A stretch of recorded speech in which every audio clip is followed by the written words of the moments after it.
도윤아, 너는 무엇을 원하느냐?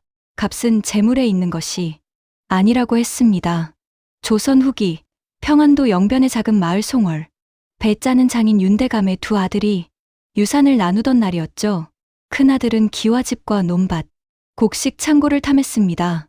하지만 막내 도윤은 낡은 배틀 하나와 하녀 미연만을 택했어요. 마을 사람들은 모두 비웃었답니다. 저 바보 같은 놈, 머리에 바람 만든 게 아니가. 하지만 그 선택이 조선 팔도를 뒤흔들 기적의 시작이었습니다. 도윤과 미연은 어떻게 되었을까요? 오늘도 이야기 맛집 호호야담을 찾아주셔서 감사합니다. 건강과 행복 항상 가득하시고 구독과 좋아요로 응원해주세요. 조선 후기 평안도 영변 근처에는 송월마을이라는 작은 산골이 있었습니다. 마을 입구부터 강물 소리가 졸졸 흐르고 겨울이면 굴뚝마다 하얀 연기가 피어올라 정겨운 곳이었지요. 그 마을에서 가장 이름난 집은 단연 윤대감 댁이었습니다. 윤대감은 평생을 배 짜는 일에 온 힘을 쏟아부은 장인이었어요. 그의 손끝에서 나온 배는 결이 고와 영변고을은 물론 평양 장터에서까지 소문이 자자했습니다. 그러던 어느 늦겨울이었습니다. 윤대감이 갑자기 병상에 눕게 되었어요. 마른 손등에는 핏기가 빠져나가고 숨소리마저 거칠어졌지요. 소식이 퍼지자 마을 사람들은 장터에서 혀를 찼습니다. 아이고, 윤대감 댁 재산이 얼마인데, 기와집의 논밭까지, 곡식 창고는 또 얼마나 가득한지, 큰아들 도연이가 다 차지하겠지 뭐. 장남이잖소. 사람들의 입에서는 벌써 재산 이야기가 오가고 있었습니다. 그날 저녁 윤대감은 두 아들을 사랑채로 불렀습니다. 큰아들 도연과 막내 도윤이 아버지 앞에 무릎을 꿇고 앉았어요. 도연은 번쩍이는 비단 도포를 걸치고 있었고 도윤은 소박한 소모 차림이었습니다. 윤대감은 가늘어진 목소리로 입을 열었습니다. 내가 이제 얼마 남지 않은 것 같구나. 평생 모은 것들을 너희에게 나눠주려 한다. 도연의 눈이 번쩍였습니다. 그는 곧장 말했어요. 아버지, 소자가 장남이옵니다. 기와집과 논밭, 곡식 창고, 은전 상자까지 모두 맡아 잘 보살피겠나이다. 목소리에는 자신감이 넘쳤습니다. 마치 이미 모든 것이 자기 것인 양말이지요. 윤대감은 예상했다는 듯 천천히 고개를 끄덕였습니다. 그러면 그리하거라. 이어서 윤대감은 막내 도윤을 바라보았습니다. 도윤아, 너는 무엇을 원하느냐? 사랑채 안 모든 이의 시선이 도윤에게로 쏠렸습니다. 부엌에서 몰래 귀를 기울이던 하인들, 문틈으로 엿보던 박씨 아줌마까지 숨을 죽였어요. 잠시 침묵이 흘렀습니다. 도윤은 아버지를 똑바로 바라보며 또렷하게 말했습니다. 소자는 낡은 배틀 하나와 하녀 미연만 주십시오. 순간 사랑채 안공기가 싹 얼어붙었습니다. 도연은 어이없다는 표정으로 동생을 쳐다봤어요. 부엌에서는 박씨 아줌마가 손등으로 입을 틀어막고 킥킥 웃는 소리가 새어나왔습니다. 참. 동생 너 제정신이냐? 배틀 하나에 하녀라니. 도연이 비웃듯 말했습니다. 하지만 도윤은 아무 말 없이 고개를 숙인 채 아버지의 대답만을 기다렸어요. 박씨 아줌마는 부엌으로 돌아가며 중얼거렸습니다. 아이고, 저 막내 도련님, 머리에 새바람만 가득 찼구먼. 기와집 놔두고 낡은 배틀이라니. 게다가 하녀 미연이라면 그 말 없고 초라한 아이 아니가. 마을 사람들도 금세 소문을 듣고 수군댔습니다. 누구는 도윤을 머리 나간 놈이라 했고 누구는 불쌍하다며 혀를 찼지요. 그러나 윤대감의 눈빛은 달랐습니다. 그는 도윤을 물끄러미 바라보다가 천천히 입을 열었어요. 도윤아, 너는 재물 대신 사람을 택했구나. 목소리에는 묘한 깊이가 담겨 있었습니다. 내 선택, 나중에라도 후회하지 마라. 사람의 값은 재물에 있지 않은 법이니라. 그날 밤 윤대감은 조용히 눈을 감았습니다. 마당 한쪽에서는 반쯤 녹은 개울물 소리가 졸졸 흘렀고 장독대 위에는 하얀 서리가 내려앉았어요. 송월마을에는 찬바람이 불어왔습니다. 도연은 그날부터 기와집 주인 행세를 하며 종들을 거느렸고 도윤은 낡은 초가 한쪽에 덩그러니 남겨진 배틀 앞에 섰습니다. 그 옆에는 말없이 고개를 숙인 하녀 미연이 서 있었지요. 마을 사람들은 수군거렸습니다. 저 막내 도련님, 앞으로 어찌 살려나. 배틀 하나 가지고 뭘 한다고. 하지만 아무도 몰랐습니다. 그 낡은 배틀 옆에 선 하녀 미연의 손끝에 그리고 도윤의 조용한 눈빛 속에 어떤 가능성이 숨어 있는지를요. 장례가 끝난 뒤 기와집 마당은 순식간에 조용해졌습니다. 종들은 하나둘 진보다리를 싸서 도연이 있는 큰 집으로 옮겨갔어요. 그곳에는 따뜻한 아랫목과 푸짐한 밥상이 기다리고 있었으니까요. 낡은 초가 뒤편에는 도윤과 미연 그리고 먼지 쌓인 배틀 한 대가 덩그러니 남았습니다. 배틀 위로는 희미한 달빛이 스며들었고 삭은 나무 곳곳에는 고인이 된 윤대감의 손자국이 그대로 베어 있었어요.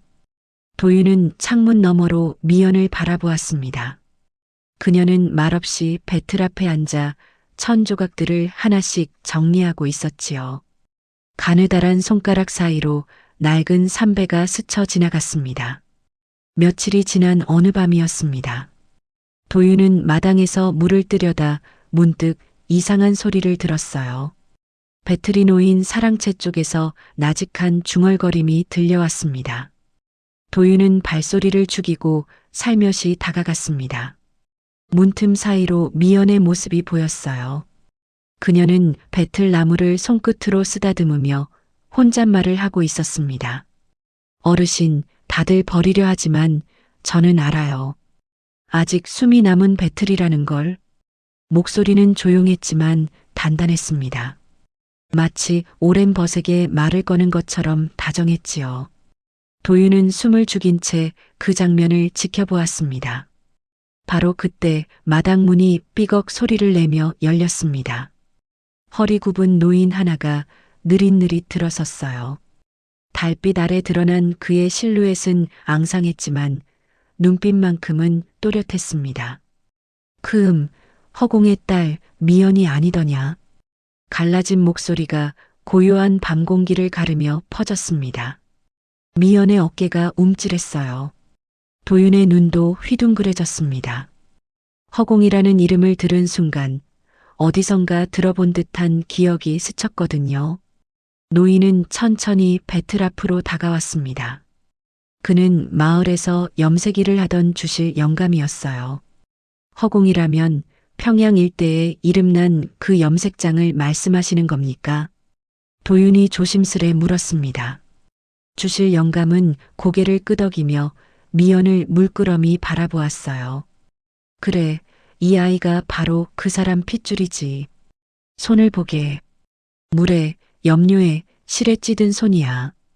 아무나 저런 손이 나오는 줄 아는가. 미연의 손등에는 희미한 염료 자국이 남아 있었습니다. 거친 일을 하느라 굵어진 손가락이었지만 유난히 길고 가늘어 섬세해 보였어요. 그 손은 단순히 일하는 손이 아니라 무언가를 만들어내는 장인의 손이었습니다. 미연은 조용히 그러나 단단하게 입을 열었습니다. 아버지께서 남기신 건 이 손뿐이옵니다. 주실 영감은 한숨을 길게 내쉬었어요. 그는 품 안에서 낡은 천 조각 하나를 꺼내 미연에게 건넸습니다. 이게 무슨 천인지 맞춰보겠느냐. 미연은 천을 받아들고 손끝으로 천천히 문질렀습니다. 눈을 감고 결을 느끼더니 코끝에 가져가 냄새까지 맡았어요. 잠시 후 그녀가 입을 열었습니다. 이건 북쪽 찬물에 씻어낸 무명입니다. 평양 쪽 삼배가 아니라 함경도 쪽 무명이옵니다. 주실 영감의 눈이 커졌습니다. 도윤도 놀라움을 감추지 못했어요. 그저 천 조각 하나를 만졌을 뿐인데 어느 물로 헹궜는지 어느 지방 천인지까지 맞춰낸 것이었습니다. 역시 허공의 피를 이어받았구나. 그 손, 그 눈, 그 코 모두 아버지를 닮았어. 주실 영감은 흐뭇한 표정으로 고개를 끄덕였습니다. 그리고는 도윤을 돌아보며 말했어요. 도윤 나으리, 나으리께서 택한 것은 배틀이 아니었소. 바로 이 아이의 손이었지. 그 말을 듣는 순간 도윤의 가슴 속에서 무언가가 뜨겁게 타올랐습니다. 아버지가 마지막으로 남긴 말이 떠올랐어요. 사람의 값은 재물에 있지 않다던 그 말이요. 도윤은 미연을 바라보았습니다. 달빛 아래 조용히 앉아있는 그녀의 모습이 이전과는 달리 보였어요. 이 집에서 가장 귀한 것은 기와집도, 논밭도, 은전도 아니었습니다. 바로 저 조용한 아이의 손끝에 담긴 재능이었던 것입니다. 주실 영감이 돌아간 뒤 도윤은 미연 앞에 조용히 앉았습니다. 그는 배틀을 쓰다듬으며 생각했어요. 이제부터 이 낡은 배틀에 다시 숨을 불어넣을 사람은 바로 이 아이구나. 그날 밤부터 도윤과 미연은 밤을 새워 일했습니다. 초가에 남은 실 뭉치들을 꺼내고 구석에 쌓인 폐옥감 조각들을 모았어요. 미연의 손이 배틀 위를 오가며 실을 엮어냈고 도윤은 그 옆에서 염색물을 준비했습니다. 새벽닭이 울 무렵 작은 천 보퉁이 서너 개가 완성되었습니다. 소박하지만 결이 고운 무명천이었어요. 미연이 정성껏 손질한 천에는 은은한 빛깔이 배어 있었습니다. 이른 새벽 소달구지에 천 보퉁이들을 조심스레 실었습니다. 도윤이 마부자리에 앉았고 미연은 덜컹거리는 술에 뒤를 붙잡았어요. 차가운 새벽 공기가 두 사람의 볼을 스쳤습니다. 한 필이라도 팔리면 성공이옵니다, 나으리. 미연이 조용히 말했습니다. 목소리는 차분했지만 손끝은 미세하게 떨리고 있었어요. 영변 장터에 도착하자 벌써 사람들로 북적였습니다. 엿장수의 꽹과리 소리가 쨍쨍 울려 퍼지고 나무꾼의 호통과 안악들의 웃음소리가 뒤엉켰지요. 생선 냄새, 장작 냄새, 말똥 냄새가 뒤섞여 장터 특유의 냄새를 만들어냈습니다. 도윤과 미연은 장터 한 구석에 자리를 잡고 천 보퉁이를 펼쳤습니다. 그러나 한참이 지나도록 아무도 발걸음을 멈추지 않았어요. 지나가는 사람들은 힐끗 보고는 고개를 돌렸습니다. 해가 중천에 떴을 무렵 입 큰 상인 하나가 다가왔습니다. 봉팔이라 불리는 그 상인은 코웃음을 치며 천을 집어들었어요. 어이 아가씨, 이 천이나 나한테 싸게 넘기지. 색은 그럴싸한데 한 필에 은전 한 잎이면 많이 쳐주는 거요. 헐값이었습니다. 미연의 눈이 가늘어졌어요. 그녀는 천을 도로 집어들고 봉팔을 똑바로 바라보았습니다. 상인 어르신, 손으로 만져보십시오. 이 결은 찬물과 더운 물 둘 다 견디는 실이옵니다. 목소리는 조용했지만 단단했습니다. 주위에서 킥킥 웃음소리가 터져나왔습니다. 봉팔은 어이없다는 표정으로 미연을 쳐다봤어요. 그러나 미연은 물러서지 않았습니다. 오히려 천을 더 높이 들어 올렸지요. 봉팔은 콧방귀를 뀌며 돌아섰습니다. 도윤은 옆에서 그 모습을 지켜보며 속으로 감탄했어요. 저 작은 몸에서 어떻게 저런 기계가 나올까? 해가 서쪽으로 기울어질 무렵이었습니다. 허리 굽은 노부부가 손을 꼭 잡고 천 보퉁이 앞에 멈춰 섰어요. 할아버지가 먼저 입을 열었습니다. 손자 혼례를 앞두고 있소. 등에 두를 천을 찾는 중이요.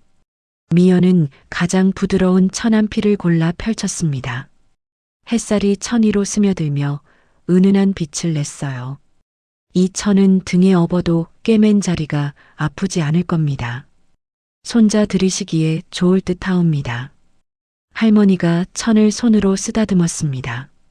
부드러운 결이 손끝에 감겼어요. 할머니의 눈가가 촉촉해졌습니다. 고맙소, 아가씨. 이 천으로 손자 옷을 지어야겠소. 첫 손님이었습니다. 은전 선잎이 미연의 손에 쥐어졌어요. 무겁지 않은 무게였지만 미연의 손은 떨렸습니다. 이어서 안악 하나가 다가왔습니다. 치마를 지을 천을 찾는다며 천을 이리저리 살폈어요. 미연이 정성껏 설명하자 안악도 고개를 끄덕이며 천 두 필을 샀습니다. 해가 완전히 넘어갈 무렵 천 세 필이 모두 팔렸습니다. 도윤과 미연은 빈 수레에 올라탔어요. 돌아오는 길은 올 때보다 훨씬 가벼웠습니다. 장터 어기 허름한 주막에 들렀습니다. 따끈한 국밥 한 그릇과 막걸리 한 사발을 시켰어요. 김이 모락모락 피어오르는 국밥을 마주하고 앉으니 하루의 긴장이 스르르 풀렸습니다. 도윤이 막걸리 사발을 들며 조용히 말했습니다. 오늘이면 잘 된 거요. 우리끼리 틀리지 않았다는 증거니까. 미연은 고개를 끄덕였습니다. 손에 쥔 은전 선잎이 여전히 따뜻했어요. 그녀의 입가에 작은 미소가 번졌습니다. 밤하늘에는 별이 총총 떠올랐고 송월마을로 돌아가는 달구지 바퀴 소리만이 고요하게 울렸습니다.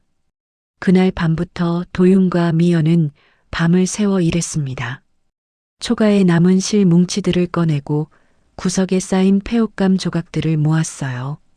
미연의 손이 배틀 위를 오가며 실을 엮어냈고 도윤은 그 옆에서 염색물을 준비했습니다.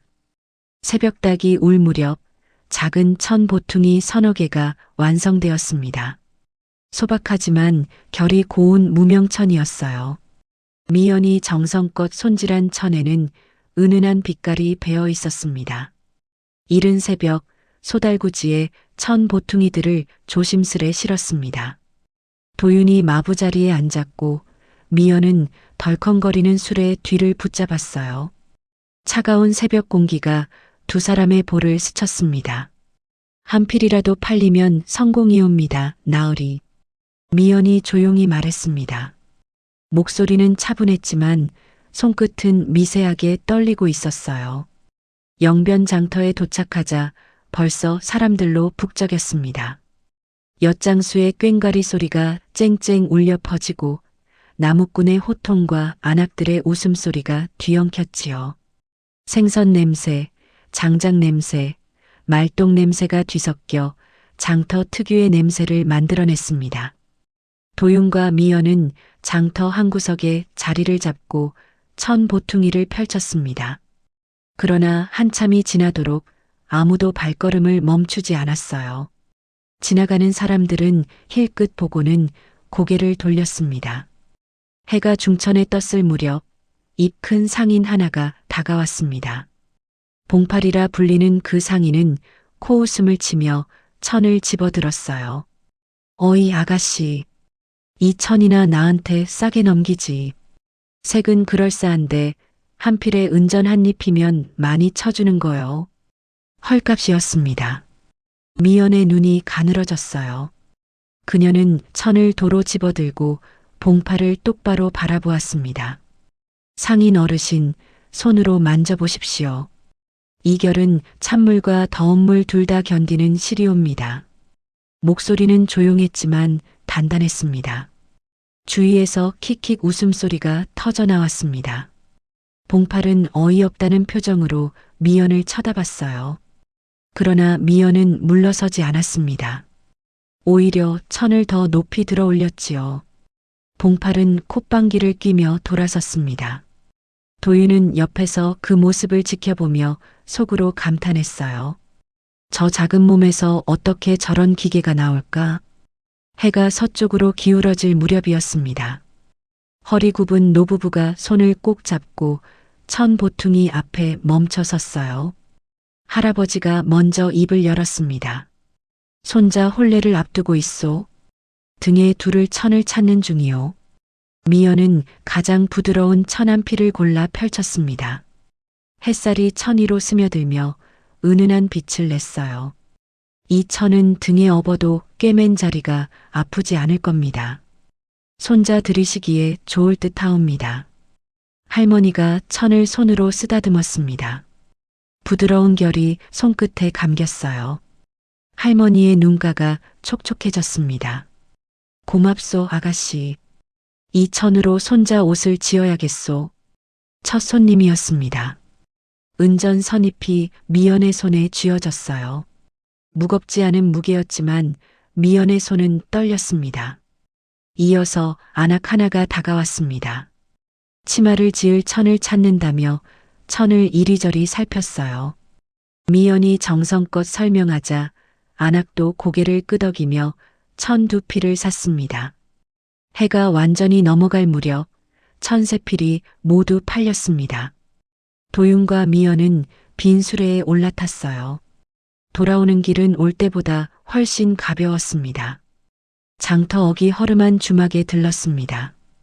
따끈한 국밥 한 그릇과 막걸리 한 사발을 시켰어요. 김이 모락모락 피어오르는 국밥을 마주하고 앉으니 하루의 긴장이 스르르 풀렸습니다. 도윤이 막걸리 사발을 들며 조용히 말했습니다. 오늘이면 잘 된 거요. 우리끼리 틀리지 않았다는 증거니까. 미연은 고개를 끄덕였습니다. 손에 쥔 은전 선잎이 여전히 따뜻했어요. 그녀의 입가에 작은 미소가 번졌습니다. 밤하늘에는 별이 총총 떠올랐고 송월마을로 돌아가는 달구지 바퀴 소리만이 고요하게 울렸습니다. 그 무렵 영병고을에서 가장 시끄러운 집은 단연 도연의 기와집이었습니다. 밤마다 피리 소리가 흘러나오고 웃음소리와 술잔 부딪히는 소리가 새벽까지 이어졌어요. 기생들이 춤을 추고 아전들이 술을 권했습니다. 도연은 기와집 주인으로서 위세를 부렸습니다. 비단 도포를 걸치고 손님들 앞에서 거들먹거렸지요.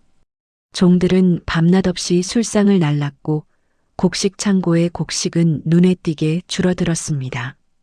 어느 날 수상쩍은 상인 하나가 도연을 찾아왔습니다. 한양에서 왔다는 그 상인은 번지르한 말투로 도연을 구슬렸어요. 도연 나으리, 이 비단 보십시오. 곧 한양 황실에 들어갈 물건이옵니다. 지금 사두시면 값이 10배는 뛸 것이오. 도연의 눈이 번쩍 뜨였습니다. 황실이라는 말에 욕심이 동했던 거지요. 그래, 그럼 논 서너 맞이기쯤이야 뭐. 당장 문서 가져오시오. 주변 사람들이 말렸지만 도연은 듣지 않았습니다. 아버지가 평생 읽어놓은 논 서너 맞이기를 팔아 그 비단에 투자했어요. 상인은 비단 뭉치를 남기고 사라졌습니다. 한 달이 지나고 두 달이 지났습니다. 그러나 한양에서는 아무 소식도 없었어요. 도연은 기생월양과 술만 마셨습니다. 술에 취한 그의 눈빛은 점점 흐릿해졌지요. 나으리, 이 비단은 가짜라는 소문이 돕니다. 한종이 조심스레 말했지만 도연은 화만 냈습니다. 입 닥쳐. 황실 물건을 내가 뭘 안다고. 하지만 현실은 냉혹했습니다. 그 비단은 값싼 무명의 색만 칠한 가짜였어요. 도연은 큰 돈을 날린 것이었습니다. 설상가상으로 빚이 쌓이기 시작했습니다. 술가, 노름빚, 빚보증까지 겹쳤지요. 도연은 여전히 현실을 받아들이지 못했습니다. 오히려 한번 크게 노름으로 본전을 찾으려 했어요. 이번 판만 이기면 다 갚을 수 있어. 그러나 노름은 도연을 더 깊은 수렁으로 밀어 넣었습니다. 빚은 눈덩이처럼 불어났고 빚쟁이들의 독촉장이 날마다 날아들었지요. 어느 가을날 저녁 기와집 대문이 쾅 하고 열렸습니다.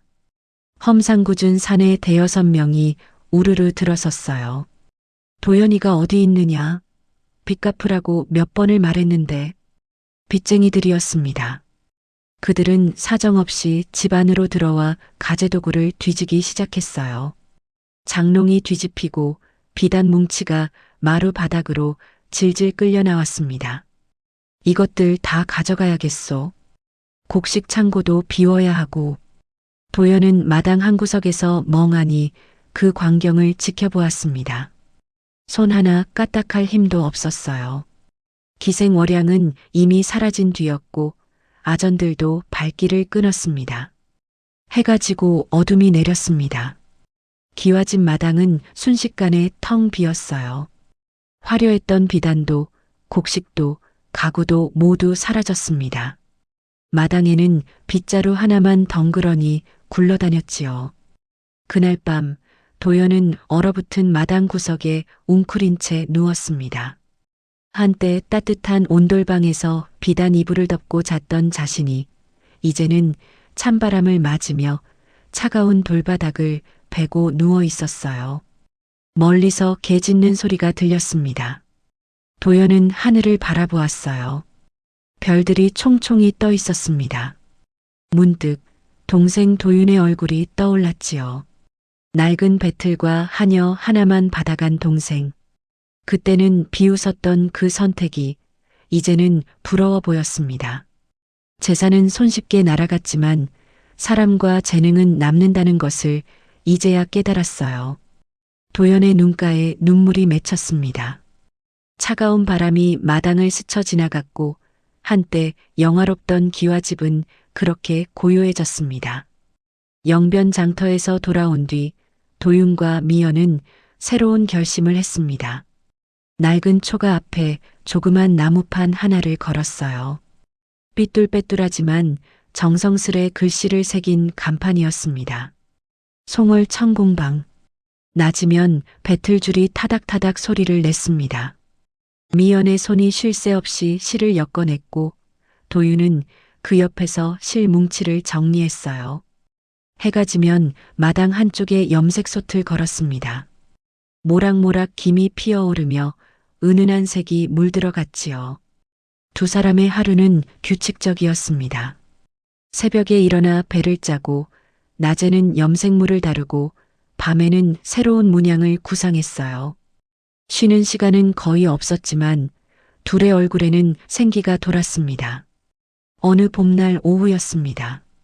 미연은 강가에 홀로 앉아 있었어요. 물결이 햇빛에 반짝이며 일렁이고 있었습니다.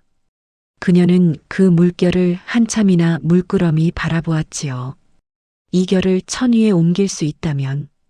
미연은 중얼거리며 한 발 더 물가로 다가섰습니다. 발밑돌이 미끄러운 줄도 모르고 말이에요. 순간 발이 헛디뎠습니다. 미연이. 도윤의 목소리가 들리더니 순식간에 손이 그녀의 팔을 잡아당겼습니다. 둘은 함께 물가 풀밭에 나뒹굴었어요. 젖은 옷자락에서 물방울이 뚝뚝 떨어졌습니다. 미연은 헐떡이며 도윤을 바라보았습니다.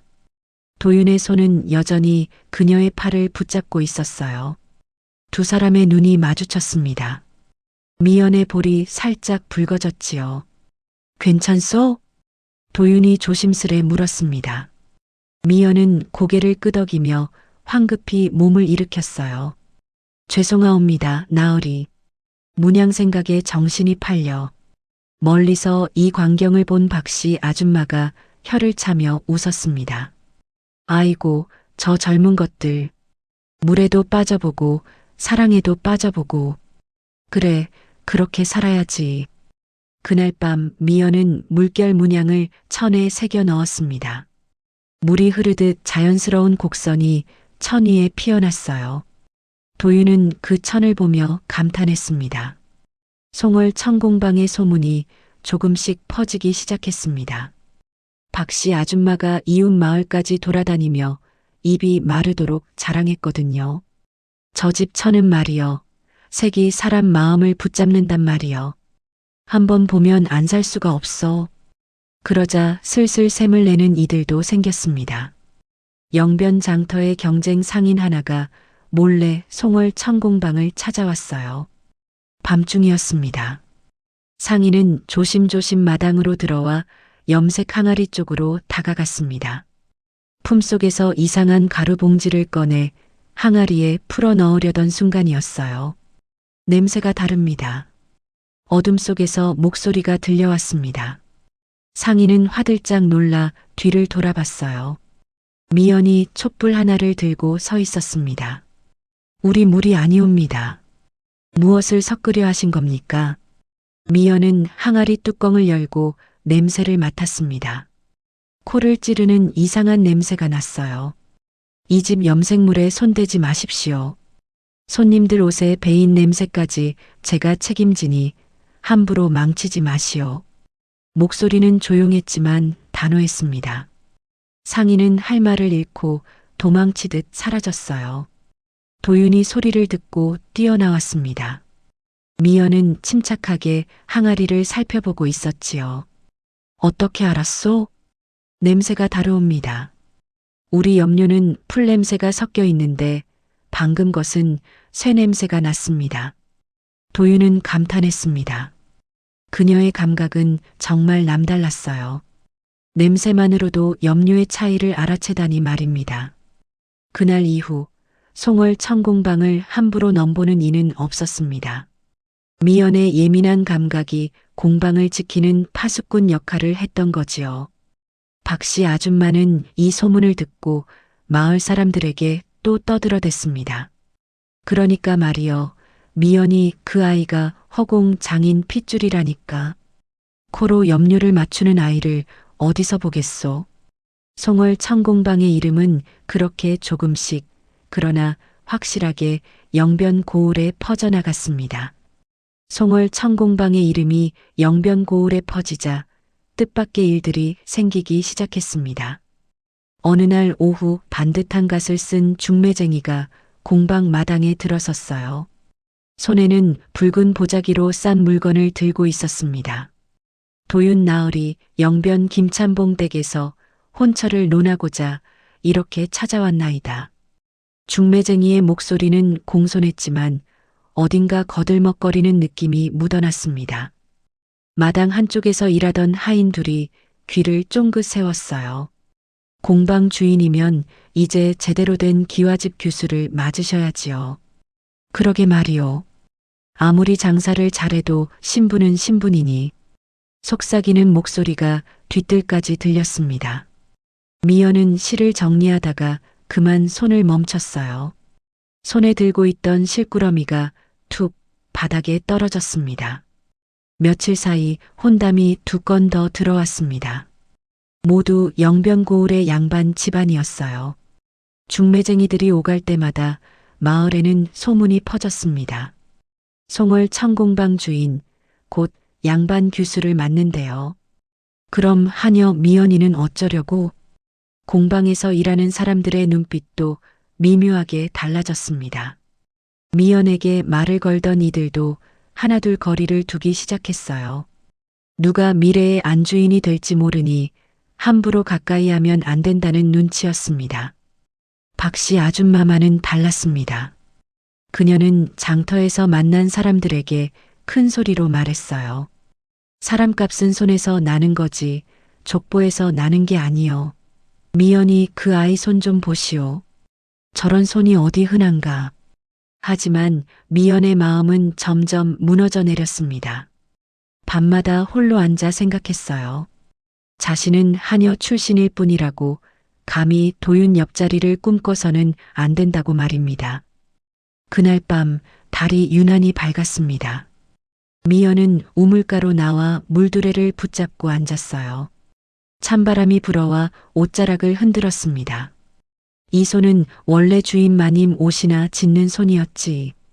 미연은 자신의 손을 물끄러미 바라보았습니다. 거칠고 굵어진 손이었어요. 염료에 물든 자국도 선명했습니다. 감히 욕심을 내면 안 되는 거였는데 목소리가 떨렸습니다. 눈가에 맺힌 눈물이 뺨을 타고 흘러내렸어요. 물두레에 떨어진 눈물은 찬물 위에 동그랗게 번지다가 사라졌습니다. 조금 떨어진 어둠 속에서 도윤이 그 모습을 지켜보고 있었습니다. 물을 뜰어 나왔다가 우연히 본 광경이었어요. 그는 주먹을 꽉 쥐었습니다. 내가 이 손을 어디에 세울지 아직도 말하지 못했구나. 도윤의 가슴이 먹먹해졌습니다.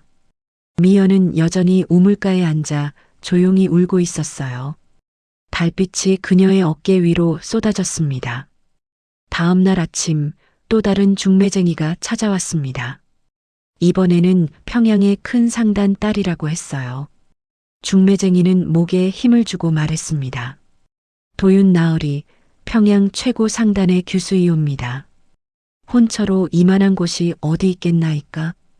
도윤은 아무 대답도 하지 않았습니다. 다만 멀리 배틀 앞에 앉은 미연을 바라볼 뿐이었어요. 그녀는 고개를 숙인 채 실을 엮어내고 있었습니다. 어깨가 작게 떨리는 것이 보였습니다. 그날 저녁 도윤은 홀로 마당에 섰습니다. 하늘에는 별이 총총 떠올랐어요. 그는 아버지가 마지막으로 남긴 말을 떠올렸습니다. 재물 대신 사람을 택했구나. 그렇습니다. 자신은 재물이 아니라 사람을 택했습니다. 낡은 배틀이 아니라 미연의 손을, 그녀의 재능을, 그리고 그녀라는 사람 자체를 택한 것이었어요. 도윤은 천천히 고개를 끄덕였습니다. 이제 자신이 무엇을 해야 할지 분명해졌습니다. 신분이 문제라면 그 벽을 넘으면 되는 것이었지요. 밤바람이 불어왔습니다. 공방 안에서는 여전히 배틀 소리가 들렸습니다. 도윤은 그 소리를 들으며 조용히 결심을 굳혔습니다. 그날 밤 미연은 홀로 배틀 앞에 앉았습니다. 마음을 접으려 했지만 손은 저절로 실을 엮어내고 있었어요. 달빛이 배틀 위로 스며들었습니다. 어느새 천이에 문양이 피어났습니다. 가지 끝에 핀 매화 두 송이였어요. 한 송이는 왼쪽을, 다른 한 송이는 오른쪽을 향해 서로를 바라보고 있었습니다. 가지는 곱고 단단했지만 꽃은 부드럽게 고개를 기울이고 있었지요. 미연은 문득 정신을 차렸습니다. 자신도 모르게 짠 문양이었어요. 손끝이 떨렸습니다. 이 마음을 이렇게 천에 새겨놓다니. 아침이 밝았습니다. 도윤이 공방으로 들어와 그 천을 보았어요. 한참을 말없이 서서 매화 문양을 바라보았습니다. 두 송이가 마주보는 모습이 묘하게 가슴을 울렸어요. 이건 내 마음도 함께 짠 거겠지. 도윤은 중얼거렸습니다. 마치 두 사람의 마음이 천 위에서 만나고 있는 것 같았어요. 그날 오후 또 다른 혼담이 들어왔습니다. 평양의 큰 상단 딸이라 했어요. 중매쟁이가 떠들썩하게 조건을 늘어놓았지만 도윤은 단 한마디로 거절했습니다. 마음에 둔 이가 있소. 중매쟁이가 물러간 뒤 마을에는 소문이 퍼졌습니다. 송월 천공방 주인이 모든 혼담을 거절했다고요. 사람들은 궁금해했습니다. 도대체 누구 때문일까? 그날 밤 미연은 결심했습니다. 더 이상 도윤 곁에 머물 수 없다고 생각했어요. 작은 옷 보퉁이를 싸기 시작했습니다. 손이 떨렸지만 마음을 굳게 먹었습니다. 달이 중천에 떴습니다. 미연은 옷 보퉁이를 들고 조심스레 문을 열었어요. 마당에는 달빛이 하얗게 내려앉아 있었습니다. 한 걸음 내딛는 순간 배틀 앞에 누군가 서 있는 것이 보였습니다. 도윤이었어요. 그는 미연이 짠 매화 문양천을 손에 들고 있었습니다. 어디 가려는 거요? 목소리는 조용했습니다. 미연의 발걸음이 멈췄어요. 나으리, 소인은 떠나야 하옵니다. 더는 욕심을 내서는 안 되옵니다. 미연의 목소리가 떨렸습니다. 달빛 아래 두 사람의 그림자가 마주보고 있었어요. 도윤이 천천히 다가왔습니다. 매화 문양천을 미연 앞에 펼쳐 보였어요.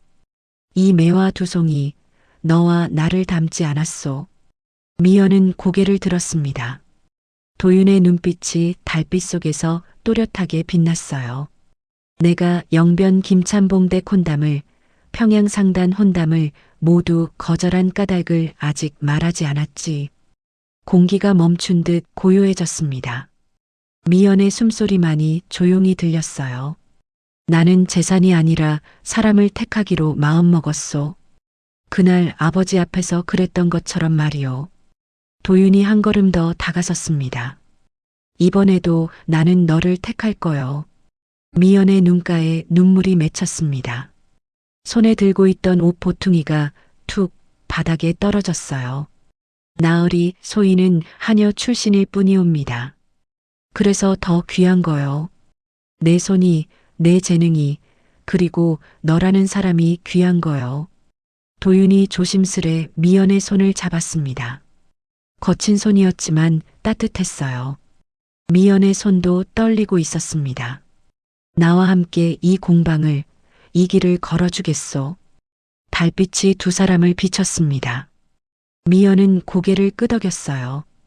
눈물이 뺨을 타고 흘러내렸습니다. 바람이 불어와 매화 문양천을 살짝 흔들었습니다. 천 위의 매화 두 송이가 달빛 속에서 더욱 선명하게 빛났어요. 서로를 향해 고개 기울인 그 꽃처럼 두 사람도 서로를 마주보고 있었습니다. 멀리서 개 짖는 소리가 들렸습니다. 밤은 깊어갔지만 두 사람의 마음은 환하게 밝아졌어요. 마당에 떨어진 옷 보퉁이는 그대로 남겨진 채 두 사람의 그림자만이 달빛 속에서 하나로 겹쳐졌습니다. 송월 천공방의 긴 밤이 그렇게 지나갔습니다. 그리고 새벽이 밝아올 무렵 두 사람은 여전히 마당에 서서 별이 사라지는 하늘을 바라보고 있었습니다. 다음 날 도윤은 마을 어귀에 나가 공식적으로 말했습니다. 송월 천공방 도윤, 이미 마음에 둔 이가 있어 어떠한 혼담도 받지 않겠소. 그 말이 영변장터에 퍼지자 사람들은 저마다 눈을 동그랗게 뜨고 수군거렸어요. 설마 그 하녀를 말하는 게 아니겠지? 아니, 그럴 리가. 공방 주인이 하녀를 맡는다는 게 말이나 되는 소리요? 마을은 온통 이 이야기로 시끌벅적했습니다. 찬성하는 이도 있었고 고개를 젓는 이도 있었지요. 혼례 준비가 시작되었습니다. 공방 마당에 작은 초래상이 차려지고 천으로 만든 꽃들이 곳곳에 걸렸어요. 화려하지는 않았지만 정성이 가득했습니다. 혼례를 사흘 앞둔 날이었습니다. 공방 마당에 사람들이 하나둘 모여들었어요. 주실 영감이 지팡이를 짚고 느릿느릿 걸어 나왔습니다. 사람들의 시선이 그에게 쏠렸지요. 다들 잘 들으시오. 주실 영감의 목소리가 마당에 울려 퍼졌습니다. 이 아가씨는 허공 장인의 친딸이요. 내가 두 눈으로 보았지. 평양 일대를 뒤흔들던 그 염색장 말이요. 사람들의 입이 떡 벌어졌습니다. 허공이라는 이름을 모르는 이가 없었거든요. 허공이라면 그 평양 염색장을 말하는 게요? 맞소. 이 아가씨가 바로 그 피를 이은 거지. 색을 보는 눈을 타고난 장인의 딸이요. 사람들의 눈빛이 순식간에 달라졌습니다. 어떤 이는 감탄했고 어떤 이는 고개를 끄덕였어요. 일부 양반들은 여전히 수군거렸지만 목소리는 한결 작아졌습니다. 박씨 아줌마가 마당 한가운데로 성큼 나섰습니다. 그러니까 말이요. 능력이면 된 거 아니오? 이제 미연 마님이라 불러야지. 사람들 사이에서 웃음이 터져 나왔습니다. 분위기가 훨씬 밝아졌어요. 혼례 날이 밝았습니다. 봄날 오후 공방 마당에는 청사초롱이 주렁주렁 걸렸어요. 초래상에는 대추와 밤이 가지런히 놓였고 정갈한 술잔이 빛났습니다. 미연이 혼례복을 입고 나왔습니다. 붉은 치마에 노란 저고리, 머리에는 족두리를 얹었어요. 비녀가 햇살에 반짝였습니다. 손끝이 떨릴 만큼 긴장되었지만 눈빛만큼은 또렷했지요. 도윤이 먼저 초래상 앞에 섰습니다. 청색 도포를 단정히 입고 갓을 쓴 모습이 의젓했어요. 미연이 천천히 그의 옆으로 다가섰습니다. 초래가 시작되었습니다. 두 사람은 서로를 향해 깊이 절을 올렸어요. 절을 올리는 동안 마당은 고요했습니다. 청사초롱 불빛만이 흔들리며 두 사람을 비췄지요. 술잔을 나누는 순간이었습니다. 도윤이 조용히 속삭였어요. 오늘부터 이 집 안주인은 하녀가 아니라 송월의 허공이요. 미연의 눈가가 촉촉해졌습니다. 고개를 끄덕이며 술잔을 받았어요. 패백 시간이 되었습니다. 비록 시부모는 이미 세상을 떠났지만 영정 앞에서 미연은 정성껏 절을 올렸습니다. 윤대감의 영정이 마치 미소 짓는 것 같았어요. 해가 지고 저녁이 되었습니다. 마을 사람들이 공방 마당에 모여 축하 인사를 건넸어요. 박씨 아줌마는 떡을 한 아름 들고 와서 나눠주었습니다. 이 집 막내 도련님, 아니 이제 나으리라 불러야지. 사람 보는 눈이 있어. 재산보다 사람을 택했으니 말이여. 사람들도 고개를 끄덕였습니다. 처음에는 수군거렸던 이들도 이제는 진심으로 축하해 주었어요. 밤이 깊어갔습니다. 손님들이 하나둘 돌아가고 공방 마당은 고요해졌어요. 청사초롱 불빛만이 여전히 환하게 타오르고 있었습니다. 미연은 족두리를 벗고 창가에 앉았습니다. 달빛이 방 안으로 스며들었어요. 도윤이 그녀 옆에 조용히 앉았습니다. 이제 정말 송월 청공방의 안주인이 되었구려. 미연은 고개를 끄덕이며 미소 지었습니다. 하녀에서 안주인으로 긴 여정이었어요. 하지만 이제는 떳떳했습니다. 허공의 피를 이었고 그 손으로 새로운 길을 만들어가고 있었으니까요. 마당에서는 바람이 불어와 천장식들을 살랑거렸습니다. 그 소리가 마치 축복처럼 들렸습니다. 혼례 후 몇 해가 흘렀습니다.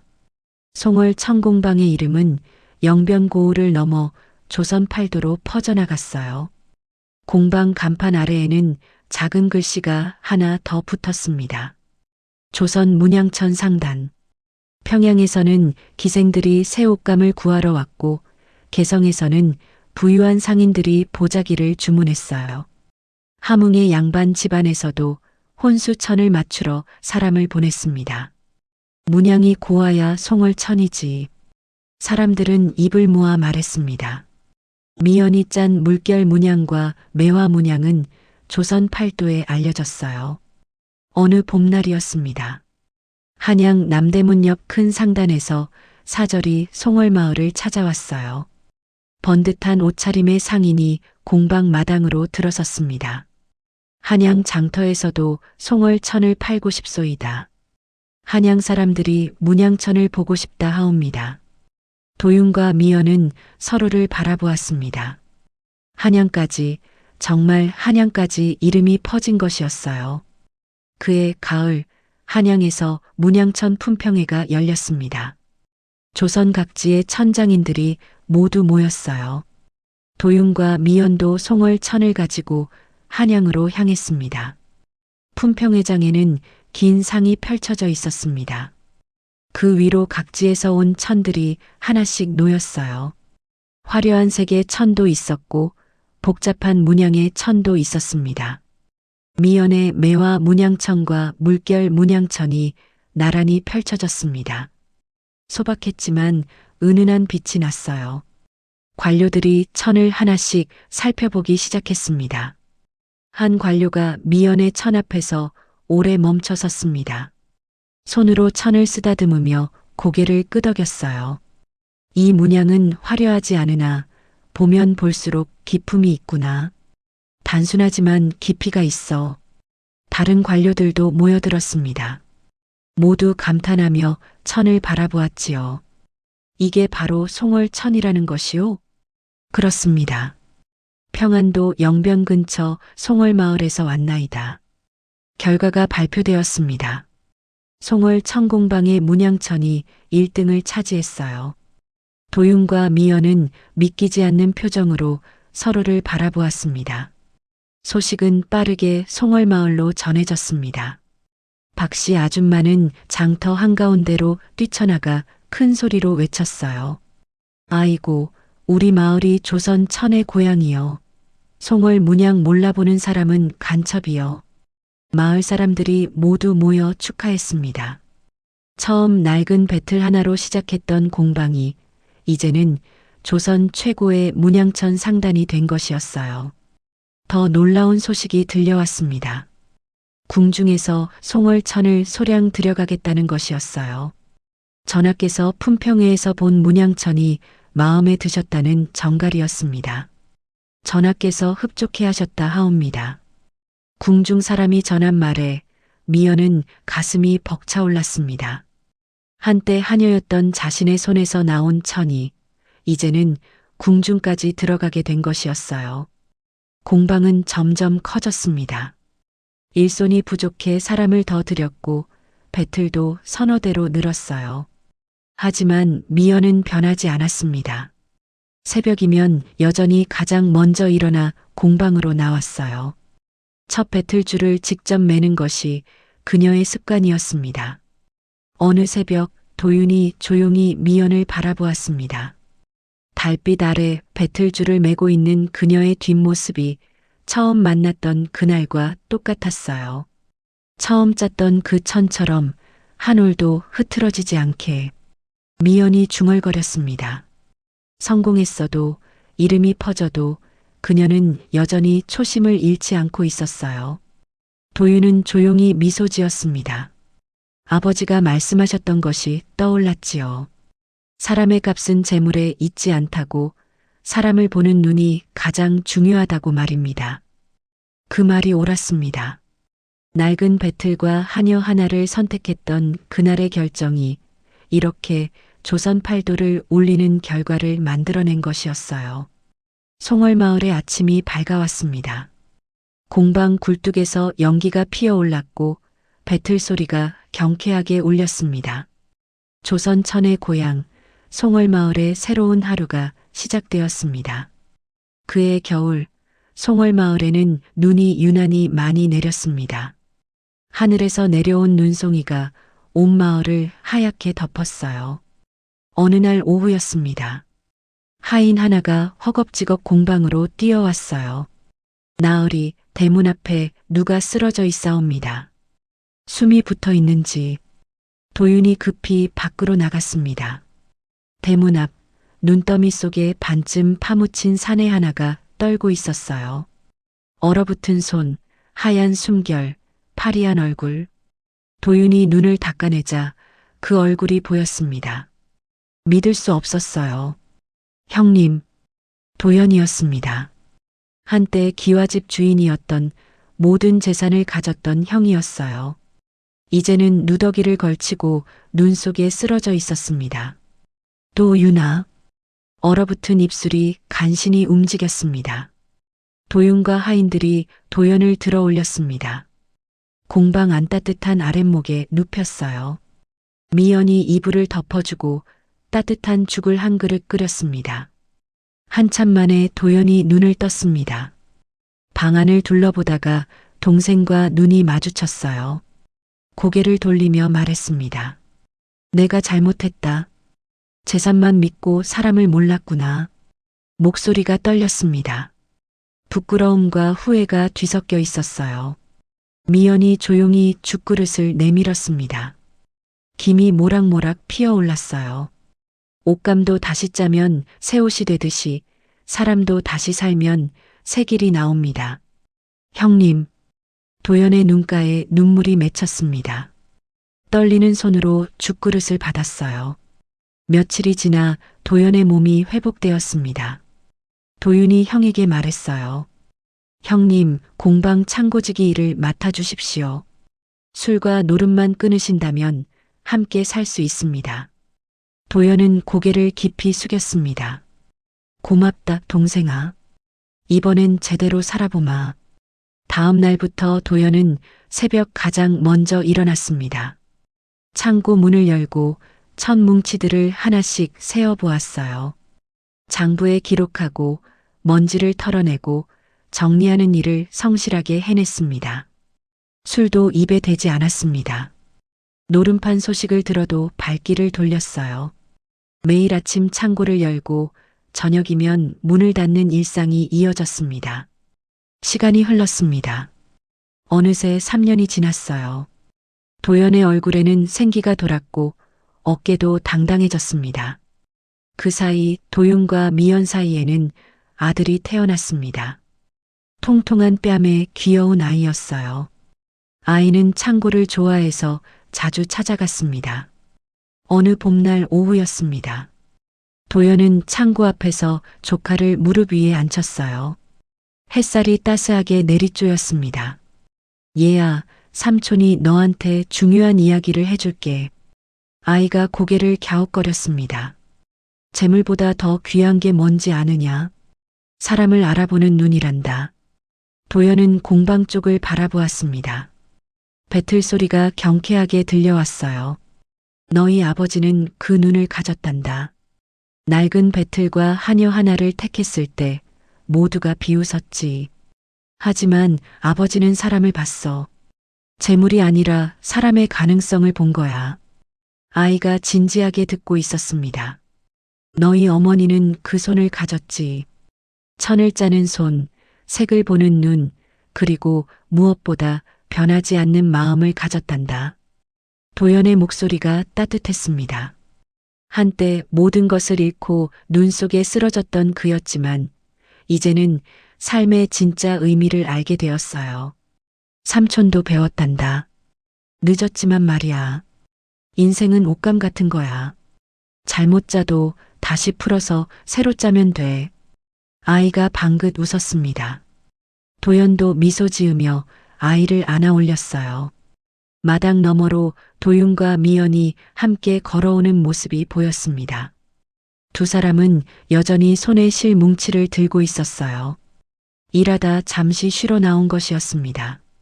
송월 천공방의 봄 오후는 그렇게 평화로웠습니다. 눈보라 속에서 돌아온 형도, 하녀에서 안주인이 된 미연도, 사람을 택한 도윤도 모두가 각자의 자리에서 새로운 삶을 짜고 있었습니다. 욕심이 아니라 지혜가 집안을 살렸고 신분이 아니라 능력이 사람의 가치를 정했습니다. 그리고 무엇보다 인생은 다시 짤 수 있다는 것을 모두가 배웠습니다. 송월마을의 이야기는 그렇게 조선 팔도에 전해졌고 오래도록 사람들의 입에 오르내렸습니다.